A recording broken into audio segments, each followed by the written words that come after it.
മൂന്നാം മോദി സർക്കാരിന്റെ ആദ്യ പൂർണ്ണ ബഡ്ജറ്റ് ഇന്ന് ധനമന്ത്രി നിർമ്മല സീതാരാമൻ സഭയിൽ അവതരിപ്പിച്ചു. ബഡ്ജറ്റിനെ ഒരു ചുരുക്കത്തിൽ പറയുകയാണെങ്കിൽ ഒരു നിതീഷ് നായിഡു കോർപ്പറേറ്റ് ബഡ്ജറ്റ് എന്ന് എളുപ്പം വിളിക്കാം. കാരണം ആന്ധ്രാപ്രദേശിനും ബീഹാറിനും മാത്രമാണ് പ്രത്യേക പാക്കേജുകൾ ഇത്തവണ അനുവദിച്ച് നൽകിയിട്ടുള്ളത്.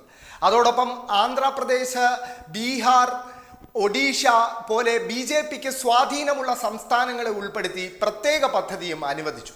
എന്നാൽ കേരളത്തിന് പ്രത്യേകിച്ച് ഒന്നും തന്നെ ബഡ്ജറ്റിൽ പ്രഖ്യാപനങ്ങളായി ഇല്ല എന്നതാണ് ഏറ്റവും ശ്രദ്ധേയമായ കാര്യം. 2 കേന്ദ്രമന്ത്രിമാർ ഉണ്ടായിരുന്നിട്ടും കേരളത്തിന് ഒരു പ്രത്യേക പാക്കേജ് ആവശ്യപ്പെട്ടതുപോലെ അനുവദിക്കാൻ പോലും കേന്ദ്ര സർക്കാർ തയ്യാറായിട്ടില്ല. എന്നാൽ കോർപ്പറേറ്റുകൾക്ക്, പ്രത്യേകിച്ച് ഫോറിൻ കമ്പനികൾക്ക് ഇന്ത്യയിലുള്ള കോർപ്പറേറ്റ് ടാക്സ് 40% നിന്നും 25% കുറച്ചു നൽകാനും ധനമന്ത്രി ഈ ബഡ്ജറ്റിൽ സമയം കണ്ടെത്തി.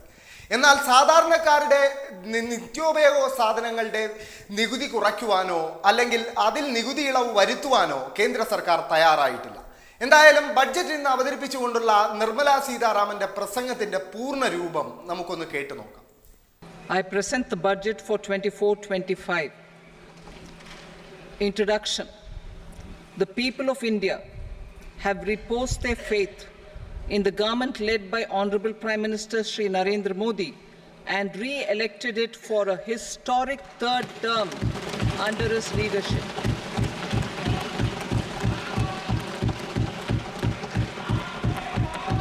We are grateful for their support, faith, and trust in our policies.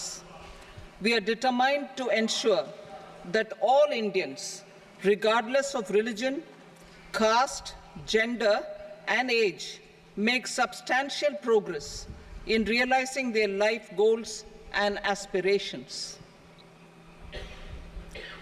Global context.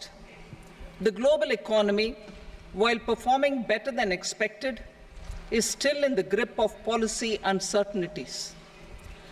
Elevated asset prices, political uncertainties, and shipping disruptions continue to pose significant downside risks for growth and upside risks to inflation.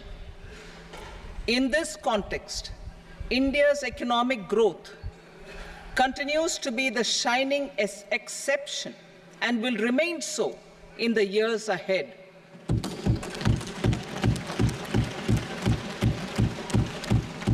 India's inflation continues to be low, stable, and moving towards the 4% target. Core inflation, that is non-food and non-fuel, currently is 3.1%. Steps are being taken to ensure supplies of perishable goods reach markets adequately. Interim budget.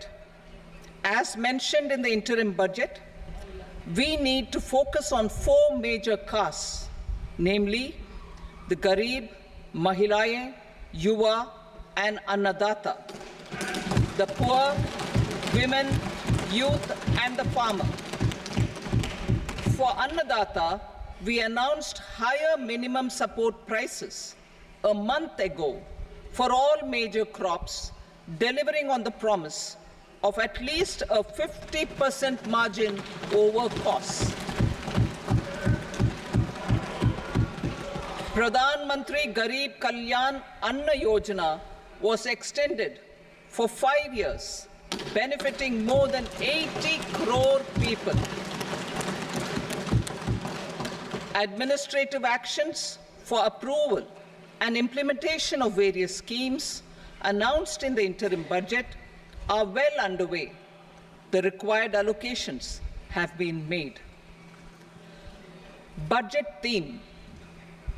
Turning attention to the full year and beyond in this budget, we particularly focus on employment, skilling, MSMEs, and the middle class.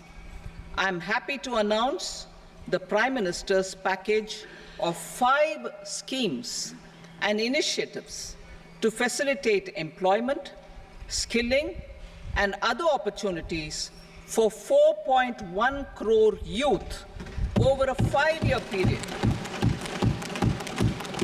with a central outlay of 2 lakh crore rupees. I will speak about them shortly, while more details may be seen in the annexure.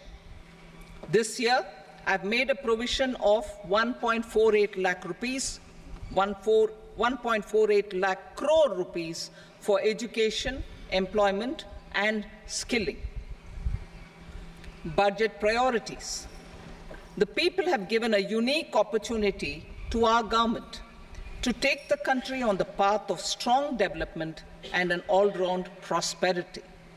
In the interim budget, we promise to present a detailed roadmap for our pursuit of Vikasit Bharat. In line with the strategy set out in the interim budget, this budget envisages sustained efforts on the following 9 priorities for generating ample opportunities for all. Number 1, productivity and resilience in agriculture. Number 2, employment and skilling. Number 3, inclusive human resource development and social justice. 4, manufacturing and services. 5, urban development. 6, energy security. 7, infrastructure. 8, innovation, research and development.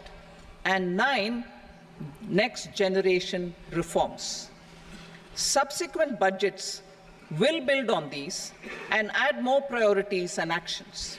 A more detailed formulation will be carried out as part of the economic policy framework about which I will speak later in this speech.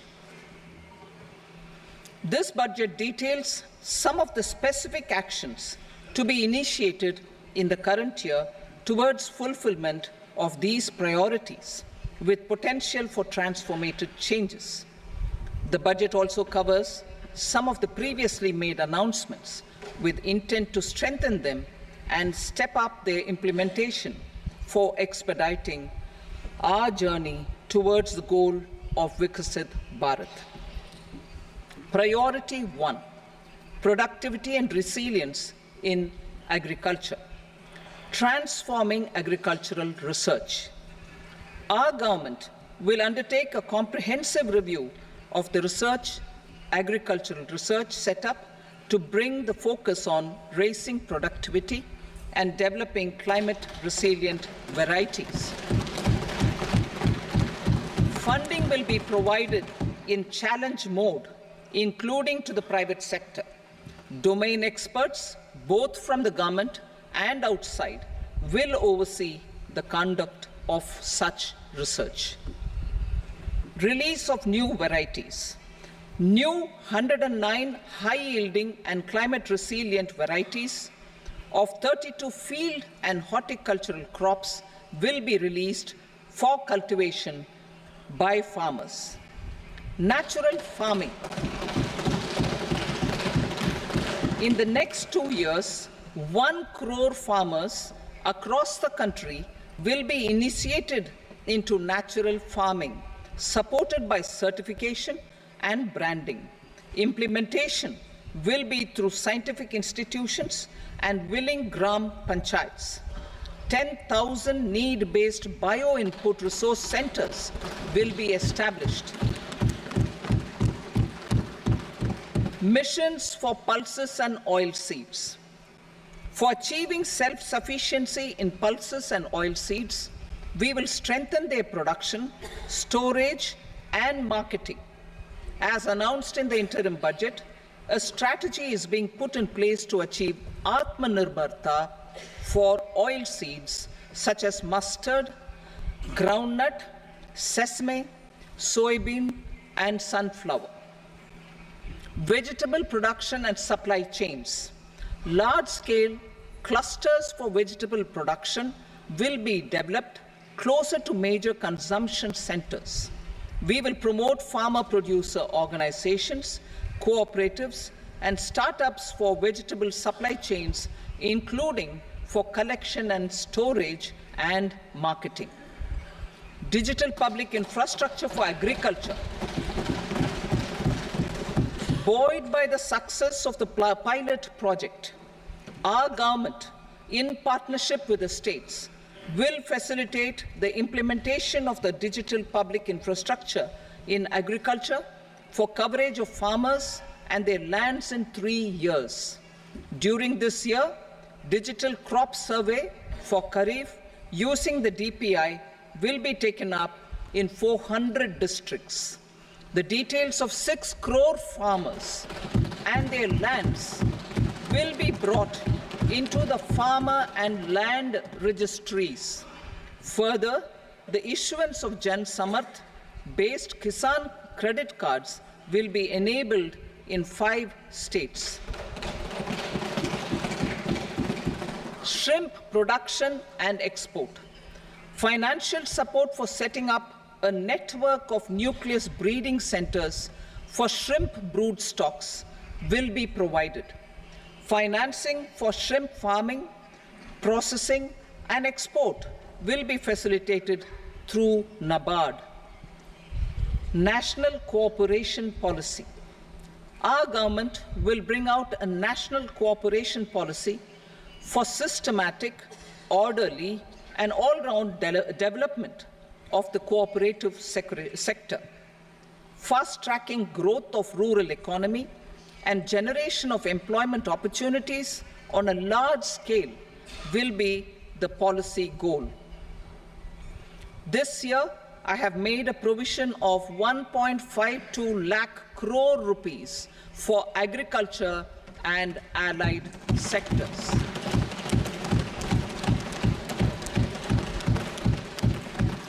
Priority 2, employment and skilling. Employment-linked incentive. Our government will implement following 3 schemes for employment-linked incentive as part of the Prime Minister's package.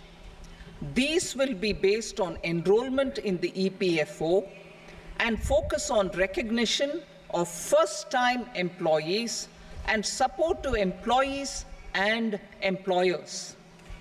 Scheme A, first-timers. This scheme will provide 1 month wage to all persons newly entering the workforce in all formal sectors.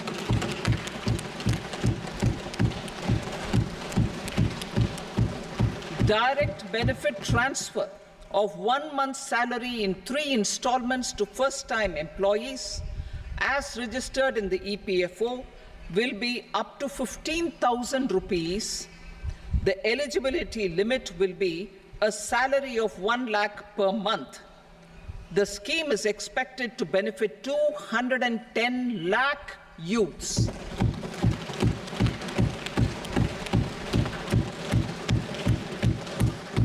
Scheme B, job creation in manufacturing. This scheme will incentivize additional employment in the manufacturing sector linked to the employment of first-time employees.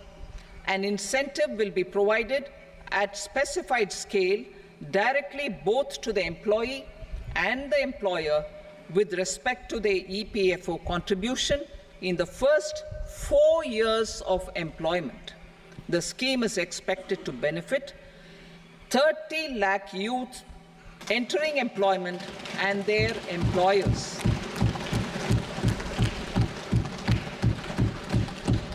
Scheme C, support to employers. This employer-focused scheme will cover additional employment in all sectors.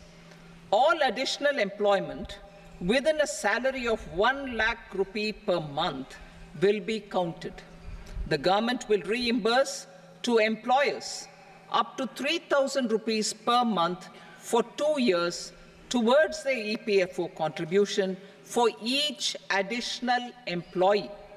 The scheme is expected to incentivize additional employment of 50 lakh persons.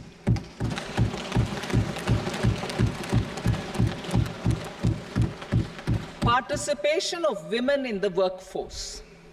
We will facilitate higher participation of women in the workforce through setting up of working women hostels in collaboration with industry and establishing creches.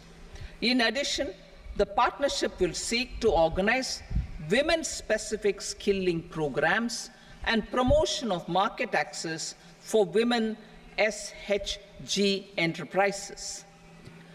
Skilling program. I'm happy to announce a new centrally sponsored scheme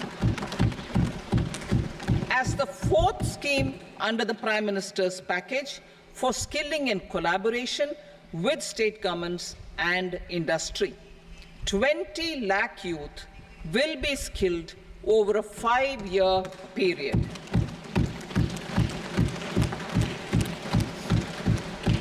(1,000 industrial training institutes will be upgraded in hub and spoke arrangements with outcome orientation.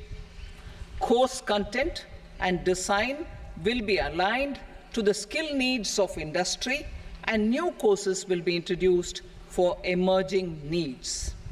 Skilling loans. The model skill loan scheme will be revised to facilitate loans up to 7.5 lakh rupees with a guarantee from a government-promoted fund. This measure is expected to help 25,000 students every year.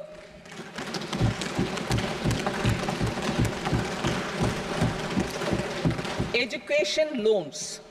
For helping our youth who have not been eligible for any benefit under government schemes and policies, I am happy to announce a financial support for loans up to 10 lakh rupees for higher education in domestic institutions.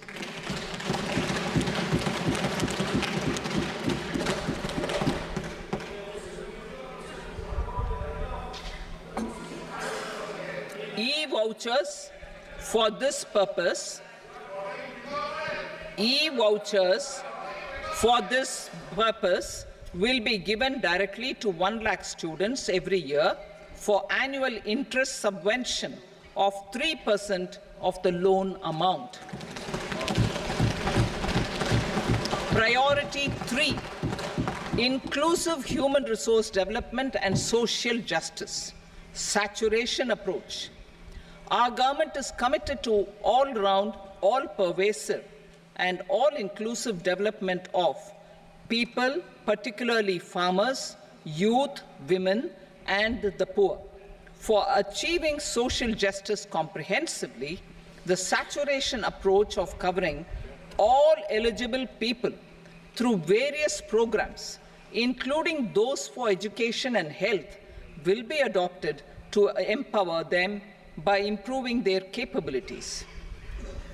Implementation of schemes meant for supporting economic activities by craftsmen, artisans, self-help groups, scheduled caste, scheduled tribe, and women entrepreneurs and street vendors such as the PM Vishwakarma, PM Swanidhi, National Livelihood Missions, and Stand Up India will be stepped up.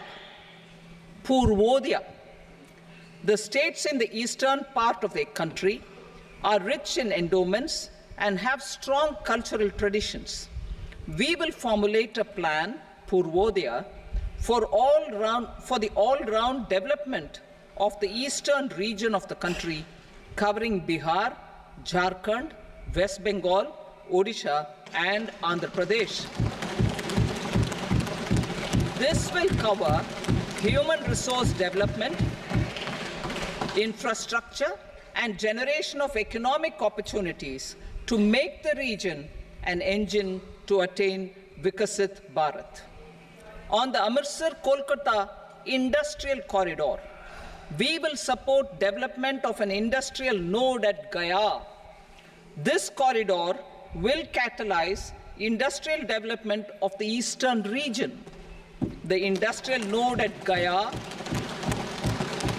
will also be a good model for developing our ancient centers of cultural importance into future centers of modern economy.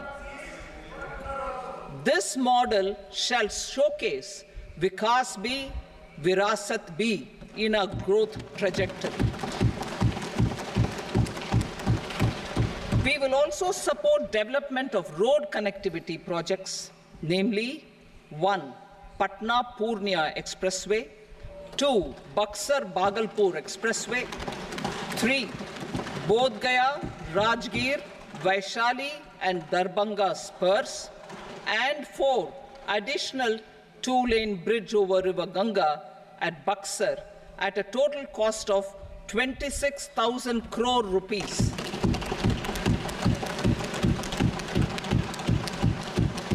Power projects, including setting up of a new 2,400 megawatt power plant at Pir Painti, will be taken up at a cost of 21,400 crore rupees. New airports, medical colleges, and sports infrastructure in Bihar will be constructed. An additional allocation to support capital investments will be provided. The requests of Bihar government for external assistance from multilateral development banks will be expedited.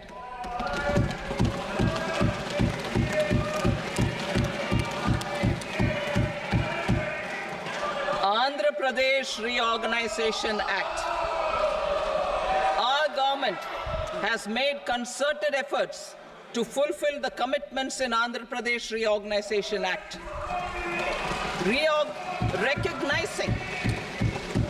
Recognizing the state's need for the capital, recognizing the state's need for a capital, we will facilitate special financial support through multilateral development agencies. In the current financial year, 15,000 crore rupees will be arranged with additional amounts in future years.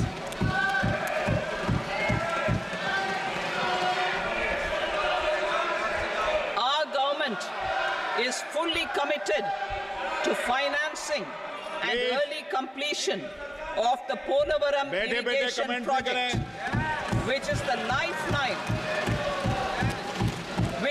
lifeline for Andhra Pradesh and its farmers.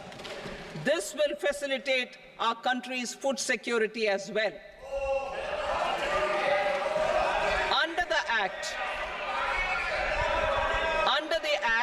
Andhra Pradesh Reorganization Act, for promoting industrial development, funds will be provided for essential infrastructure such as water, power, railways, and roads in Kopparthi node on the Visakhapatnam-Chennai Industrial Corridor and Varavakal node on the Hyderabad-Bengaluru Industrial Corridor. An additional allocation will be provided this year towards capital investment for economic growth. Grants for backward regions of Rayalaseema, Prakasham, North Coastal Andhra, as stated in the Act, will be provided. PM Awas Yojana. 3 crore additional houses under the PM Awas Yojana in rural and urban areas in the country have been announced, for which the necessary allocations are being made. Women-led development. For promoting women-led development, the budget carries an allocation of more than 3 lakh crore for schemes benefiting women and girls. This signals our government's commitment for enhancing women's role in economic development. Pradhan Mantri Janjatiya Unnat Gram Abhiyan. For improving the socio-economic condition of tribal communities, we will launch the Pradhan Mantri Janjatiya Unnat Gram Abhiyan by adopting saturation coverage for tribal families in tribal majority villages and aspirational districts.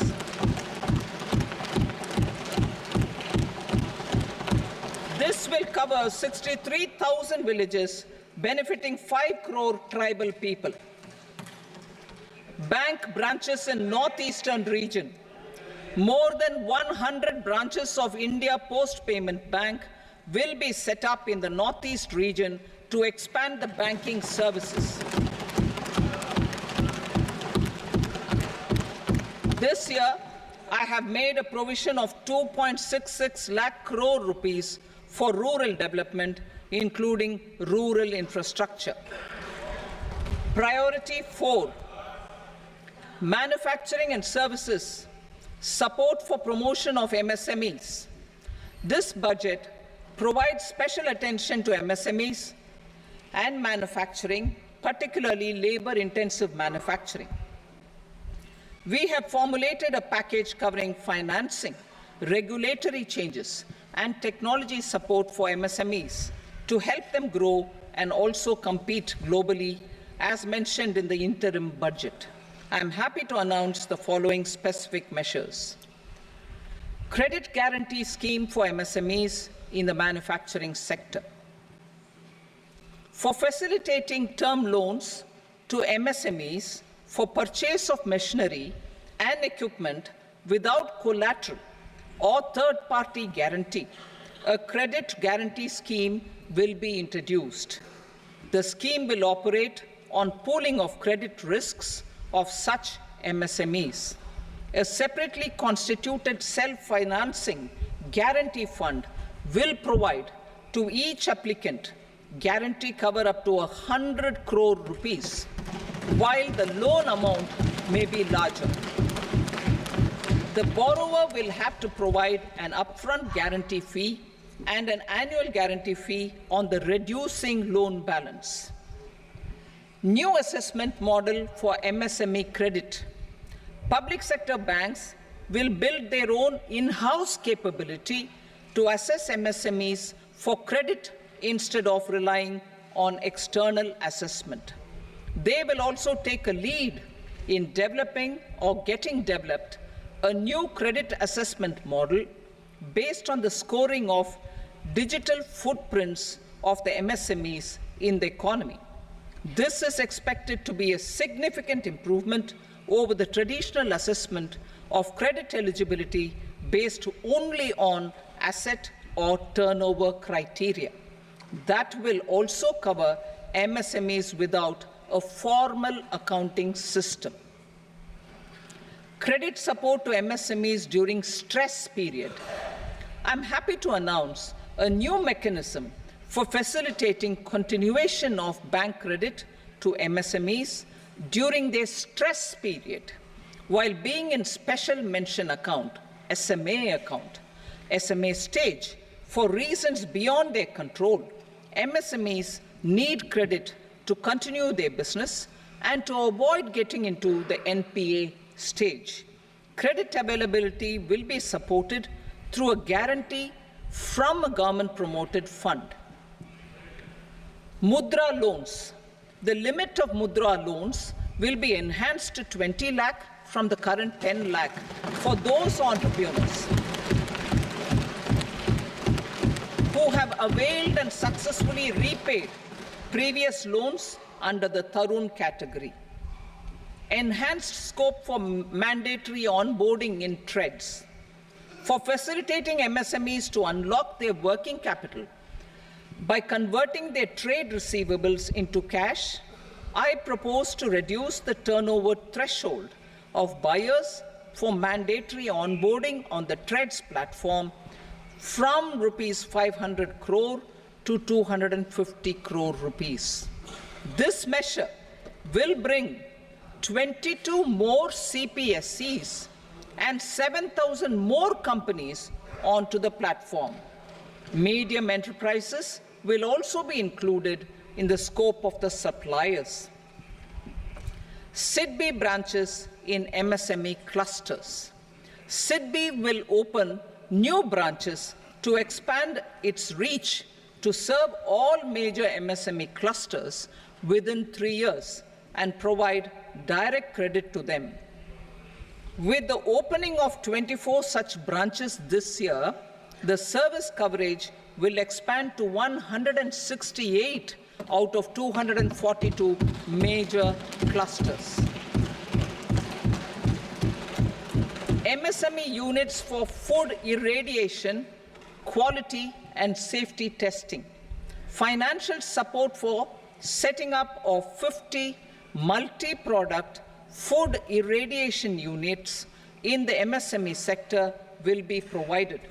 Setting up of 100 food quality and safety testing labs with NABL accreditation will be facilitated.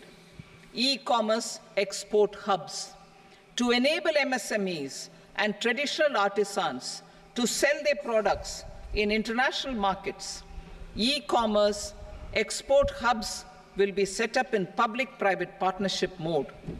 These hubs, under a seamless regulatory and logistic framework, will facilitate trade and export-related services under one roof. Measures for promotion of manufacturing and services. Internship in top companies.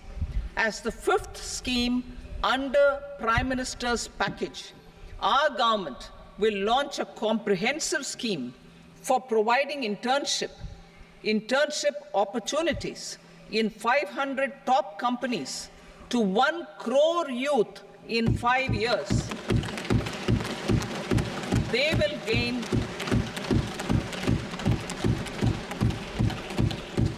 will gain exposure for 12 months to real-life business environment, varied professions, and employment opportunities. An internship allowance of 5,000 per month, 5,000 rupees per month, along with a one-time assistance of 6,000 rupees will be provided. Companies will be expected to bear the training cost and 10% of their internship cost from their CSR funds. Industrial parks. Our government will facilitate development of investment-ready, plug-and-play industrial parks with complete infrastructure in or near 100 cities in partnership with the states and private sector by better using town planning schemes. 12 industrial parks under the National Industrial Corridor Development Program also will be sanctioned.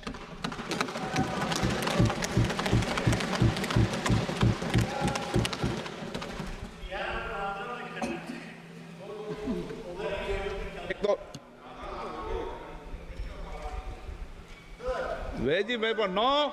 Please, Petty.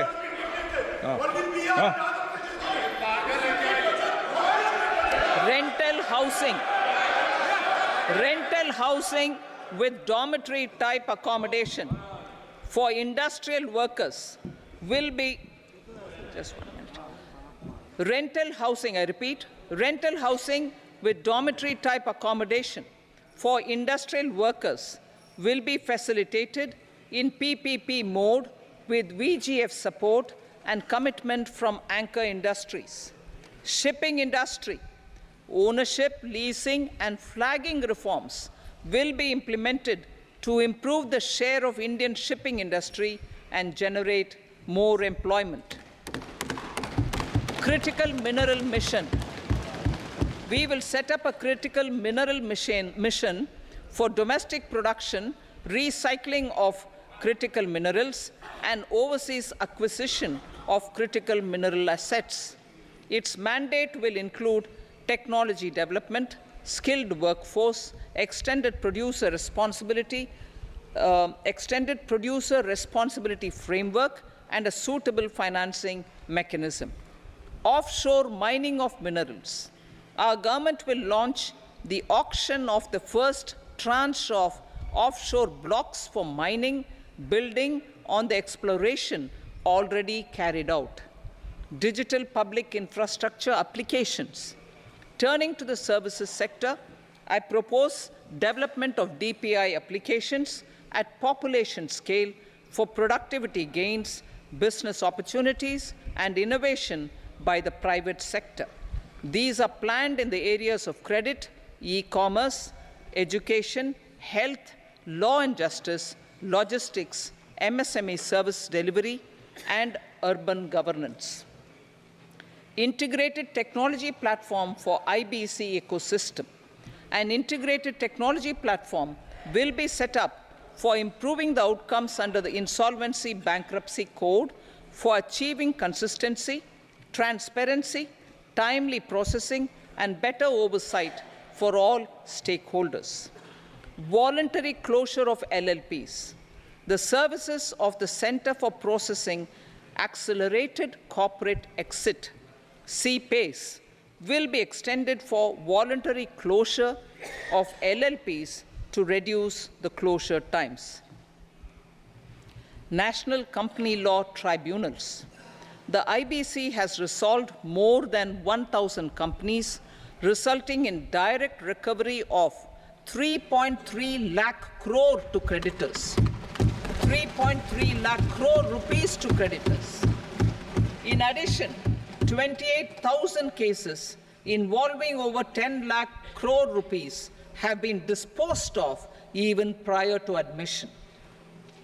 Appropriate changes to the IBC, reforms and strengthening of the tribunal and appellate tribunals will be initiated to speed up insolvency resolution. Additional tribunals will be established. Out of those, some will be notified to decide cases exclusively under the Companies Act. Debt recovery. Steps for reforming and strengthening debt recovery tribunals will be taken. Additional tribunals will be established to speed up recovery. Priority 5, urban development. Cities as growth hubs. Working with states, our government will facilitate development of cities as growth hubs. This will be achieved through economic and transit planning and orderly development of peri-urban areas utilizing town planning schemes. Creative redevelopment of cities. For creative brownfield redevelopment of existing cities with a transformative impact, our government will formulate a framework for enabling policies, market-based mechanisms, and regulation. Transit-oriented development. Transit-oriented development plans for 14 large cities with a population above 30 lakh will be formulated, along with an implementation and financing strategy. Urban housing. Under the PM Awas Yojana, Urban 2.0, housing needs of 1 crore urban poor and middle-class families will be addressed with an investment of 10 lakh crore rupees. This will include the central assistance of 2.2 lakh crore rupees in the next 5 years. A provision of interest subsidy to facilitate loans at affordable rates is also envisaged. In addition, enabling policies and regulations for efficient and transparent rental housing markets with enhanced availability will also be put in place. Water supply and sanitation. In partnership with state governments and multilateral development banks, we will promote water supply, sewage treatments, and solid waste management projects and services for 100 large cities through bankable projects. These projects will also envisage use of treated water for irrigation and filling up of tanks in nearby areas. Street markets. Building on the success of PM Swanidhi scheme in transforming the lives of street vendors, our government envisions a scheme to support each year over the next 5 years the development of 100 weekly hearts or street food hubs in select cities. Stamp duty. We will encourage states which continue to charge high stamp duty to moderate the rates for all and also consider further lowering duties for properties purchased by women. This reform will be made an essential component of urban development schemes. Priority 6, energy security, energy transition. In the interim budget, I had announced our strategy to sustain high and more resource-efficient economic growth, along with the energy security in terms of availability, accessibility, and affordability. We will bring out a policy document on appropriate energy transition pathways that balances the imperatives of employment, growth, and environmental sustainability. PM Surya Ghar Muft Bijli Yojana. PM Surya Ghar Muft Bijli Yojana. In line with the announcement in the interim budget,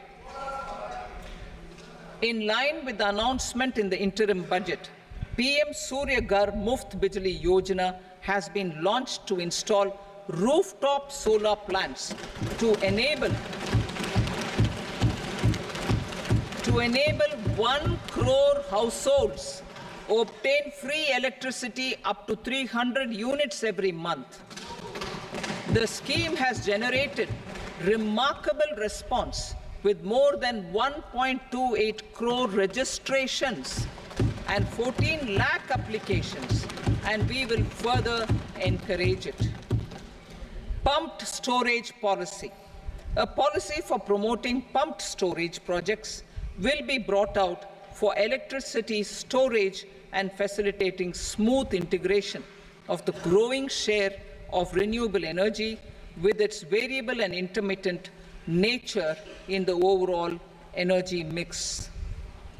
Research and development of small and modular nuclear reactors. Nuclear energy is expected to form a very significant part of the energy mix for Vikasit Bharat. Towards that pursuit, our government will partner with the private sector for 1. Setting up Bharat Small Reactors, 2. Research and development of Bharat Small Modular Reactor, and 3. Research and development of newer technologies for nuclear energy. The R&D funding announced in the interim budget will be made available for this sector also. Advanced ultra supercritical thermal power plants. The development of indigenous technology for advanced ultra supercritical thermal power plants with much higher efficiency has been completed. A joint venture between NTPC and BHEL will set up a full-scale 800 megawatt commercial plant using AUSC technology.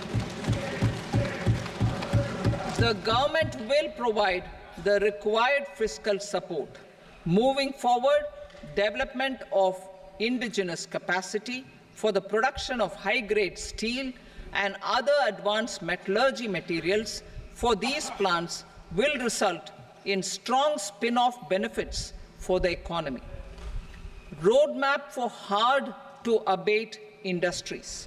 A roadmap for moving the hard-to-abate industries from energy efficiency targets to emission targets will be formulated. Appropriate regulations for transition of these industries from the current perform, achieve, and trade mode to Indian carbon market mode will be put in place. Support to traditional micro and small industries.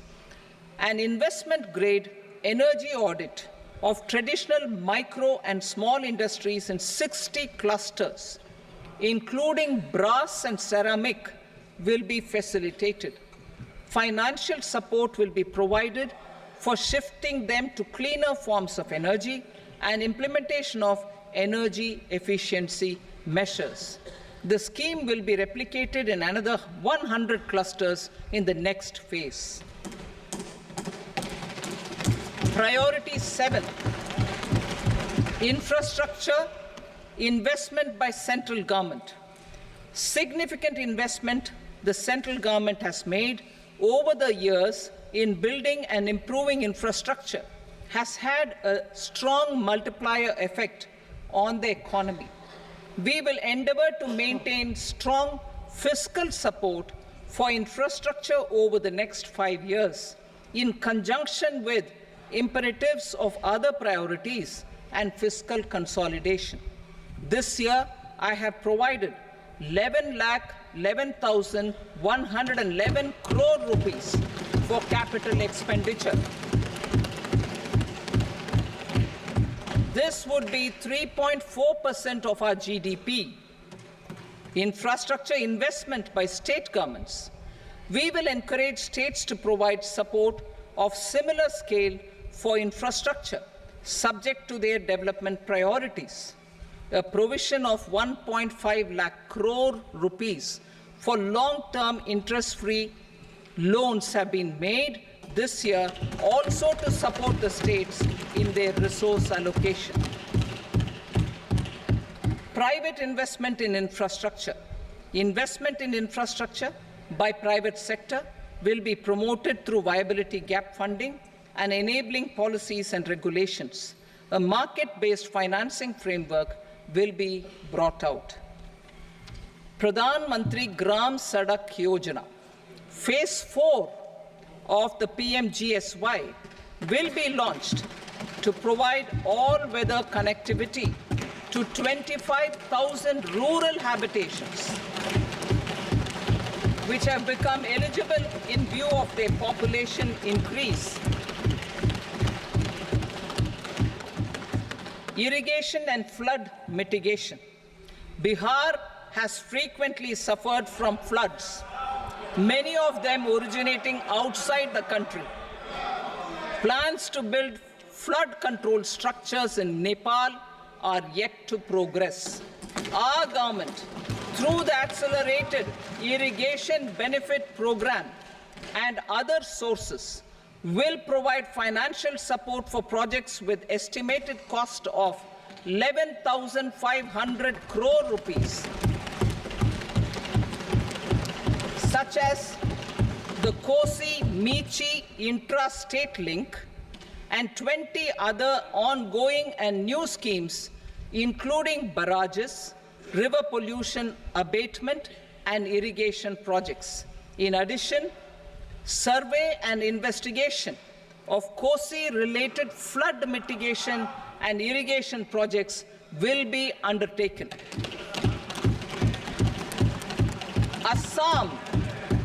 Assam grapples with floods every year by the Brahmaputra River and its tributaries originating outside India.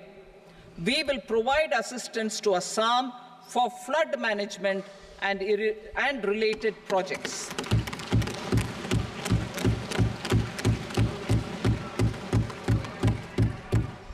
Himachal Pradesh suffered extensive losses due to floods last year.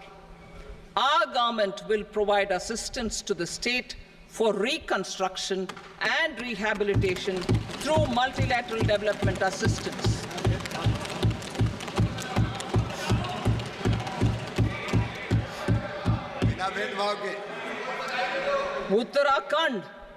Uttarakhand too suffered losses due to cloudbursts and massive landslides. We will provide assistance to the state. Recently, Sikkim witnessed devastating flash floods and landslides that wreaked havoc across the state. Our government will provide assistance to the state.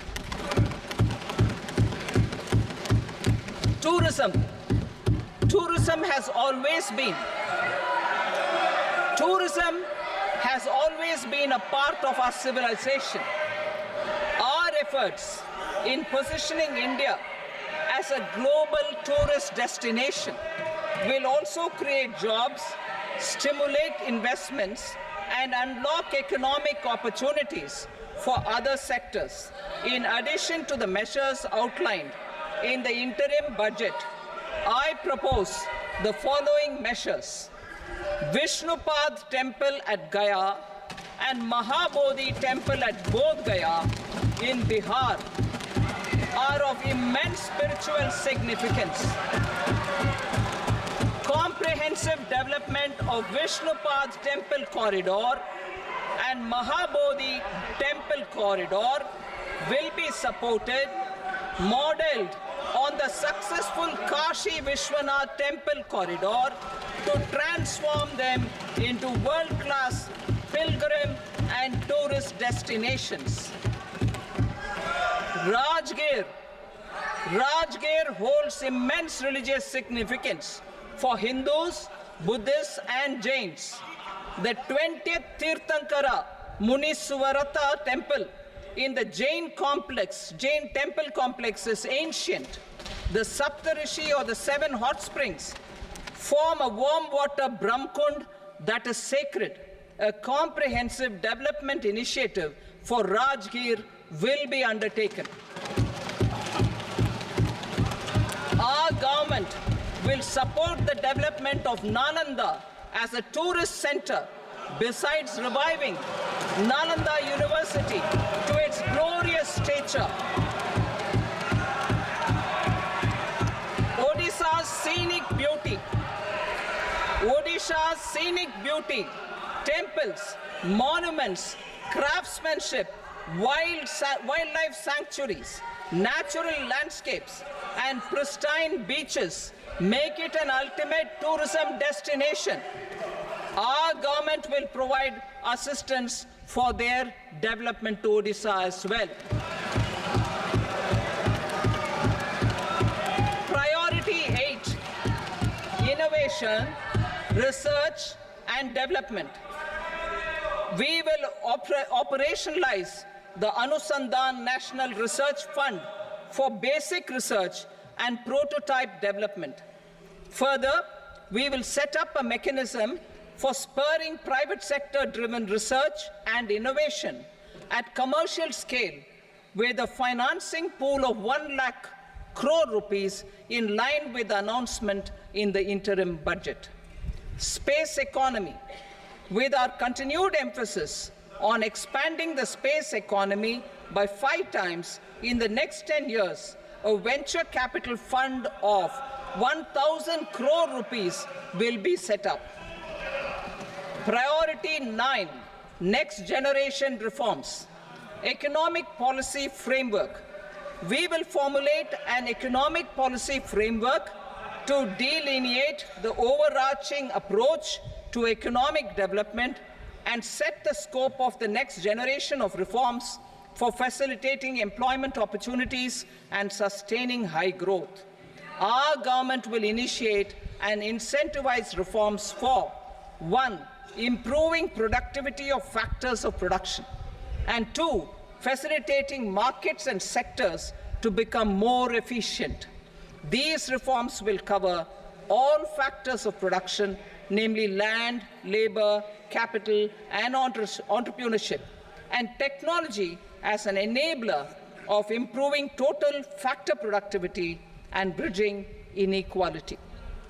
Effective implementation of several of these reforms requires collaboration between the center and the states and building consensus as development of the country lies in development of the states. For promoting competitive federalism and incentivizing states for faster implementation of reforms, I propose to earmark a significant part of the 50-year interest-free loan. Working with the states, we will initiate the following reforms.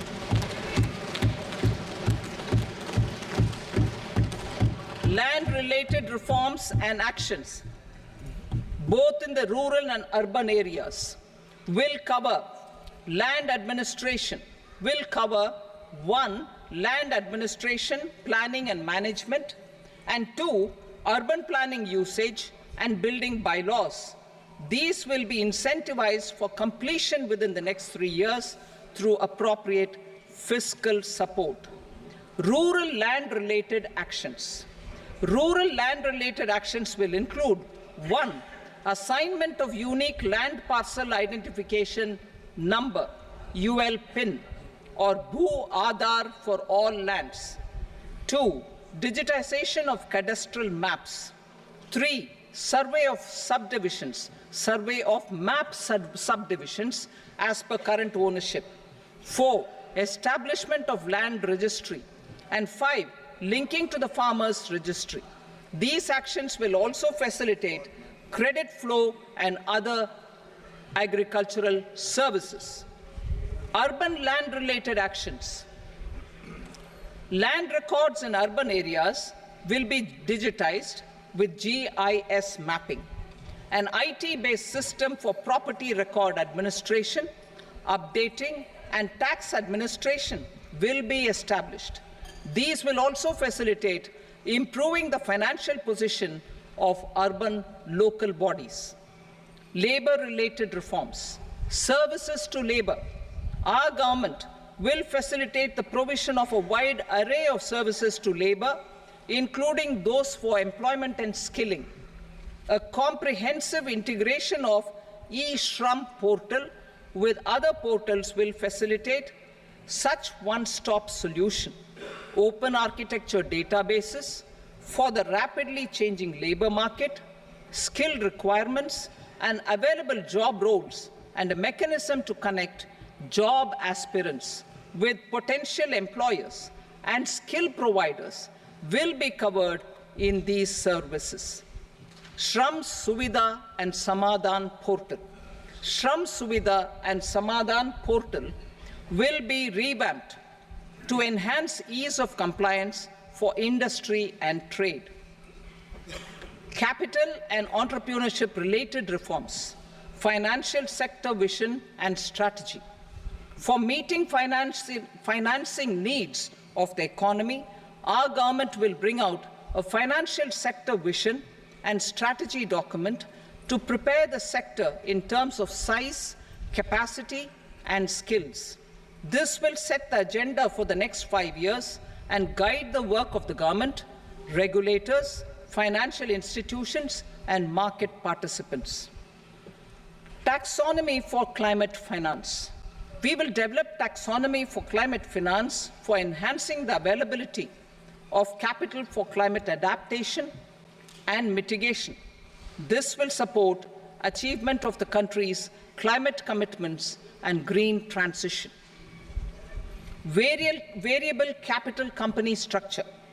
We will seek the required legislative approval for providing an efficient and flexible mode for financing leasing of aircrafts and ships and pooled funds of private equity through a variable company structure. Foreign direct investments and overseas investment. The rules and regulations for foreign direct investment and overseas investments will be simplified to 1. Facilitate foreign direct investments, 2. Nudge prioritization, and 3. Promote opportunities for using Indian rupee as a currency for overseas investment. NPS Vatsalya. NPS Vatsalya, a plan for contribution by parents and guardians for minors, will be started. On attaining the age of majority, the plan can be converted seamlessly into a normal NPS account. Use of technology. We have successfully used technology for improving productivity and bridging inequality in our economy during the past 10 years. Public investment in digital infrastructure and innovations by the private sector have helped in improving access of all citizens, particularly the common people, to market resources, education, health, and services. We will step up adoption of technology towards digitalization of the economy. Ease of doing business. For enhancing ease of doing business, we are already working on the Jan Vishwas Bill 2.0. Further, states will be incentivized for implementation of the business reforms action plans and digitalization. Data and statistics for improving data governance, collection, processing and management of data and statistics, different sectoral databases, including those established under the Digital India mission, will be utilized with active use of technology tools. New pension scheme. The committee to review the NPS has made considerable progress in its work. I'm happy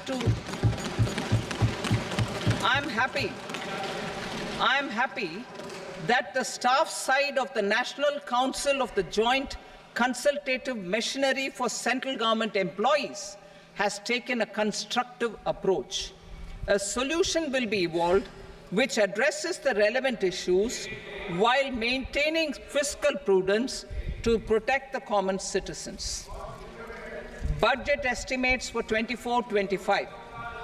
For the year 24-25, total receipts other than borrowings and the total expenditure are estimated at 32.07 lakh crore rupees and 48.21 lakh crore rupees respectively.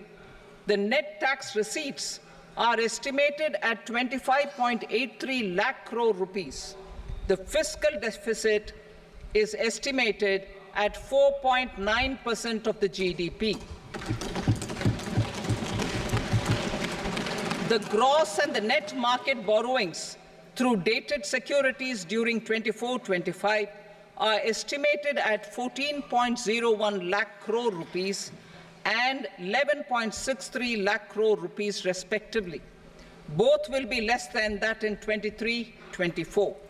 The fiscal consolidation path announced by me in 2021 has served our economy very well, and we aim to reach the deficit below 4.5% next year. The government is committed to staying the course. From 2026-27 onwards, our endeavor will be to keep the fiscal deficit each year such that the central government's debt will be on a declining path as percentage of GDP.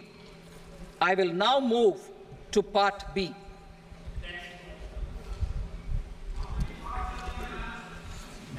Indirect taxes. Sir, I start with GST. It has decreased tax incidence on the common man, reduced compliance burden and logistics cost for trade and industry, and enhanced revenues of the central and the state governments. It is a success of vast proportions.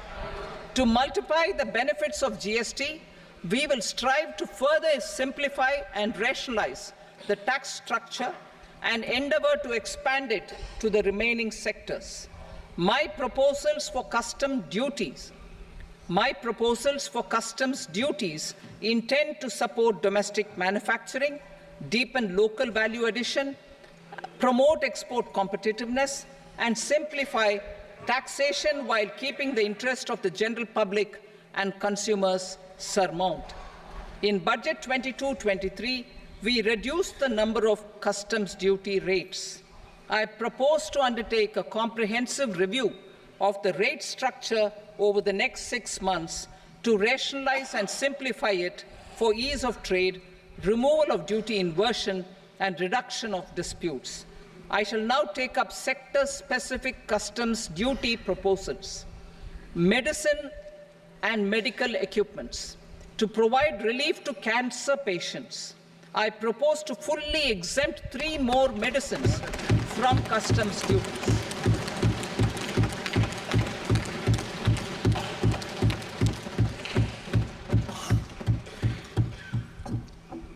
I also propose changes in the BCD on X-ray tubes and flat panel detectors for use in medical X-ray machines under the phased manufacturing program so as to synchronize them with the domestic capacity addition. Mobile phone and related parts. With a 3-fold increase in domestic production and almost a 100-fold jump in exports of mobile phones over the last 6 years, the Indian mobile industry has matured. In the interest of consumers, I now propose to reduce the BCD on mobile phone, mobile PCBA, and mobile charger to 15%. Critical minerals. Minerals such as lithium, copper, cobalt, and rare earth elements are critical for sectors like nuclear energy, renewable energy, space, defense, telecommunications, and high-tech electronics. I propose to fully exempt customs duties on 25 critical minerals and reduce BCD on 2 of them. This will provide a major fillip to the processing and refining of such minerals and help secure their availability for these strategic and important sectors. Solar energy. Energy transition is critical in the fight against climate change.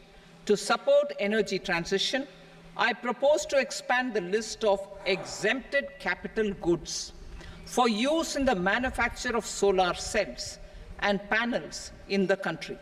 Further, in view of sufficient domestic manufacturing capacity of solar gas, glass, and tinned copper interconnect, I propose not to extend the exemption of custom duties provided to them. Marine products. India's seafood exports in the last financial year touched an all-time high of more than 60,000 crores of rupees. Frozen shrimp accounted for about 2/3 of these exports. To enhance their competitiveness, I propose to reduce BCD on certain broodstock, polychaete worms, shrimp, and fish feed to 5%. I also propose to exempt customs duty on various inputs for manufacture of shrimp and fish feed. Leather and textile. Similarly, to enhance the competitiveness of exports in the leather and textile sectors, I propose to reduce BCD on real down-filling material from duck or goose. I am also making additions to the list of exempted goods for manufacture of leather and textile garments, footwear, and other leather articles for export. To rectify inversion in duty, I propose to reduce BCD subject to conditions on methylene diphenyl diisocyanate, MDI, for manufacture of spandex yarn from 7.5 to 5%. Furthermore, the export duty structure on raw hides, skin, and leather is proposed to be simplified and rationalized. Precious metals. To enhance domestic value addition in gold and precious metal jewelry in the country, I propose to reduce customs duties on gold and silver to 6% and that of platinum to 6.4%. Other metals. Steel and copper are important raw materials. To reduce their cost of production, I propose to remove the BCD on ferronickel and blister copper. I am also continuing with nil BCD on ferrous scrap and nickel cathode and concessional BCD of 2.5% on copper scrap. Electronics. To increase value addition in the domestic electronics industry, I propose to remove the BCD subject to conditions on oxygen-free copper for manufacture of resistors. I also propose to exempt certain parts for manufacture of connectors. Chemicals and petrochemicals. To support existing and new capacities in the pipeline, I propose to increase the BCD on ammonium nitrate from 7.5% to 10%. Plastics. PVC flex banners are non-biodegradable and hazardous for environment and health. To curb their imports, I propose to raise the BCD on them from 10 to 25%. Telecommunication equipment. To incentivize domestic manufacturing, I propose to increase the BCD from 10 to 15% on PCBA of specified telecom equipment. Trade facilitation to promote domestic aviation and boat and ship MRO. I propose to extend the period for export of goods imported for repairs from 6 months to 1 year. I'll read that again. To promote domestic aviation and boat and ship maintenance, repair and operations, I propose to extend the period for export of goods imported for repairs from 6 months to 1 year. In the same vein, I propose to extend the time limit for re-import of goods for repairs under warranty from 3 to 5 years. I now move to direct taxes. We will continue our efforts to simplify taxes, improve taxpayer services, provide tax certainty, and reduce litigation while enhancing revenues for funding the development and welfare schemes of the government. It has been our endeavor to simplify taxation. We have taken a number of measures in the last few years, including introduction of simplified tax regimes without exemptions and deductions for corporate tax and for personal income tax. This has been appreciated by taxpayers. 58% of corporate tax came from the simplified tax regime in the financial year 22-23. Similarly, as per data available till now, for the last fiscal, more than 2/3 have availed the new personal income tax regime. Comprehensive review of the Income Tax Act. I am now announcing a comprehensive review of the Income Tax Act 1961. The purpose is to make the Act concise, lucid, easy to read and understand. This will reduce disputes and litigation, thereby providing tax certainty to the taxpayers. I will also bring down the demand embroiled in litigation. It is proposed to be completed in 6 months. A beginning is being made in the finance bill by simplifying the tax regime for charities, TDS rate structures, provisions of reassessment and such provisions, and capital gains taxation. Simplification for charities and TDS. Two tax exemption regimes. The two tax exemption regimes for charities are proposed to be merged into one. The 5% TDS rate on many payments is being merged into the 2% TDS rate, and the 20% TDS rate on repurchase of units by mutual funds or UTI is being withdrawn. TDS rate on e-commerce operators is proposed to be reduced from 1 to 0.1%. Moreover, credit of TCS is proposed to be given in the TDS to be deducted on salary. Further, I propose to decriminalize delay for payment of TDS up to the due date of filing statement for the same. I also plan to provide a standard operating procedure for TDS defaults and simplify and rationalize the compounding guidelines for such defaults.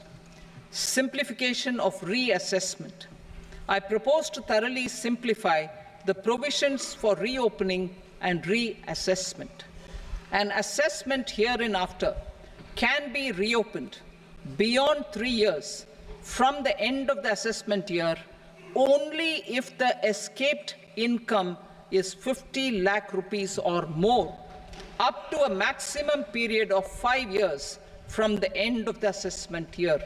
Even in such cases, a time limit of 6 years before the year of the search, as against the existing time limit of 10 years, is being proposed.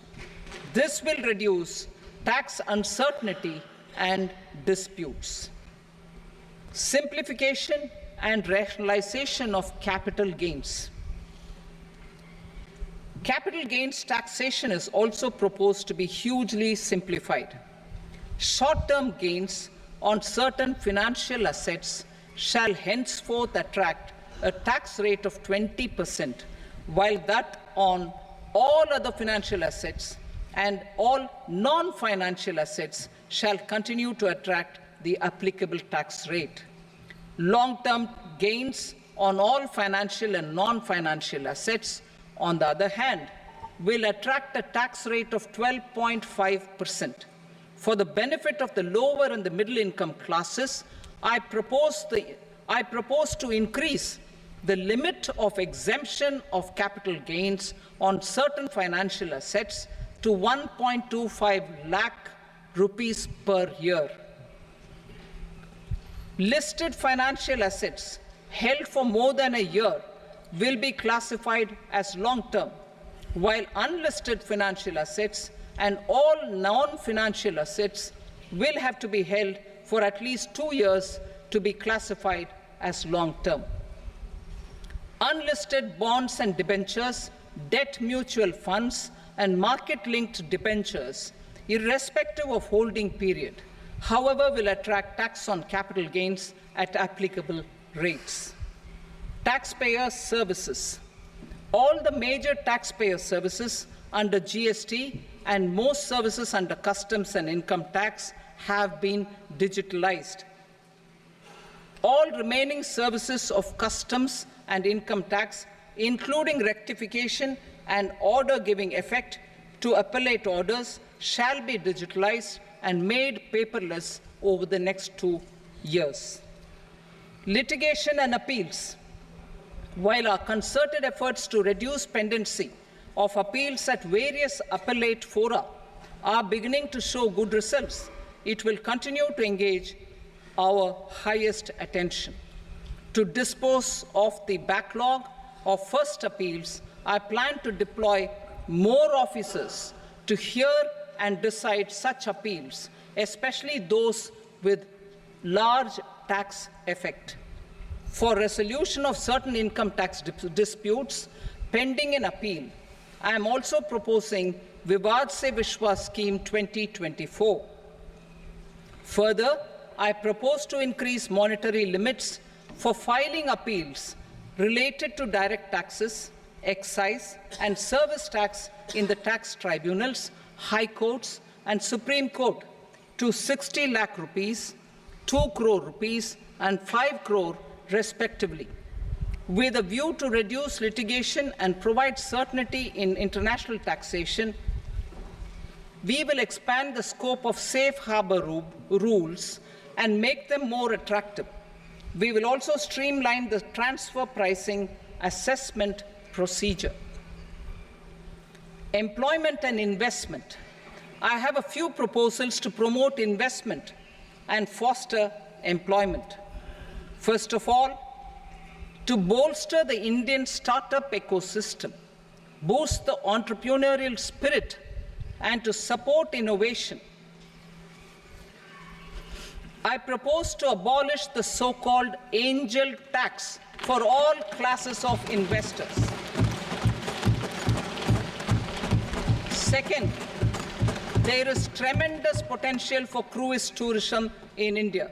To give a fillip to this employment-generating industry, I am proposing a simpler tax regime for foreign shipping companies operating domestic cruises in the country. Third, India is a world leader in the diamond cutting and polishing industry, which employs a large number of skilled workers. To further promote the development of this sector, we would provide for safe harbor rates for foreign mining companies selling raw diamonds in the country. Fourth, to attract foreign capital for our development needs, I propose to reduce the corporate tax rate on foreign companies from 40 to 35%. Deepening the tax base. I have a couple of proposals for deepening the tax base. First, security transaction tax on futures and options of securities is proposed to be increased to 0.02% and 0.1% respectively. Second, for reasons of equity, I propose to tax income received on buyback of shares in the hands of recipients. Other proposals: to improve social security benefits, deduction of expenditure by employers towards NPS is proposed to be increased from 10 to 14% of the employee's salary. Similarly, deduction of this expenditure up to 14% of salary from the income of employees in private sector, public sector banks and undertakings opting for the new tax regime is proposed to be provided. Indian professionals working in multinationals get ESOPs and invest in social security schemes and other movable assets abroad. Non-reporting of such small foreign assets has penal consequences under the Black Money Act. Such non-reporting of movable assets up to 20 lakh rupees is proposed to be depenalized. Other major proposals in the finance bill relate to withdrawal of equalization levy of 2%, expansion of tax benefits to certain funds and entities in IFSCs, and immunity from penalty and prosecution to Benamidar on full and true disclosure so as to improve conviction under the Benami Transaction Prohibition Act 1988. Personal income tax. Coming to personal income tax rates, I have two announcements to make for those opting for the new tax regime. First, the standard deduction for salaried employees is proposed to be increased from 50,000 to 75,000 rupees.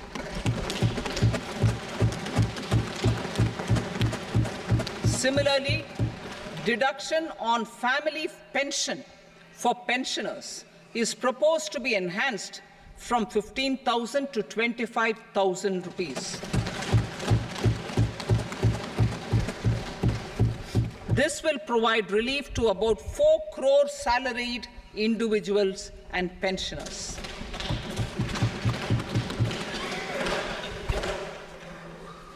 Second, in the new tax regime, the tax rate structure is proposed to be revised as follows: 0 to 3 lakh rupees, nil; 3 to 7 lakh rupees, 5%; 7 to 10 lakh rupees, 10%; 10 to 12 lakh rupees, 15%; 12 to 15 lakh rupees, 20%; and above 15 lakh rupees, 30%.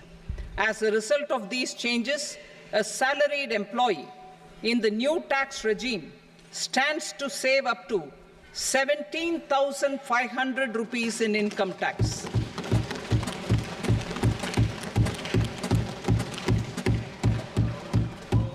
Apart from these, I am also making some other changes as given in the annexure. As a result of these proposals, revenue of about 37,000 crore, that is 29,000 crore in direct taxes and 8,000 crore in indirect taxes, will be foregone, while revenue of about 30,000 crore rupees will be additionally mobilized. Thus, the total revenue foregone is about 7,000 crores annually. Mr. Speaker, sir, with this, I commend the budget to this august House. Jai Hind.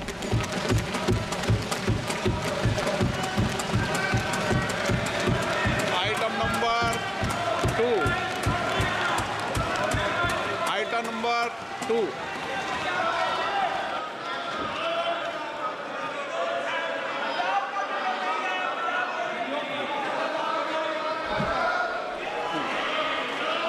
Sir, with your permission, I rise to lay on the table the following statements under Section 3 of the Fiscal Responsibility and Budget Management, FRBM Act 2003, Medium-Term Fiscal Policy cum Fiscal Policy Strategy Statement and Macroeconomic Framework Statement. Item number 3. Sir, with your permission, I rise to move for leave to introduce the Finance Number 2 Bill 2024. प्रश्न ये कि विधेयक को पुनर्स्थापित करने की अनुमति प्रदान की जाए। जो सदस्य इसके पक्ष में हाँ कहें, जो सदस्य विरोध में ना कहें। मेरे विचार में निर्णय हाँ वालों के पक्ष में अनुमति प्रदान की जाती है। माननीय मंत्री जी, अब विधेयक पुनर्स्थापित करें। Sir, I introduce the bill. Item number 4. The Union Territory of Jammu and Kashmir budget. Sir, I rise to present a statement, Hindi and English versions, of the estimated receipts and expenditure of the Union Territory of Jammu Kashmir for the year 24-25.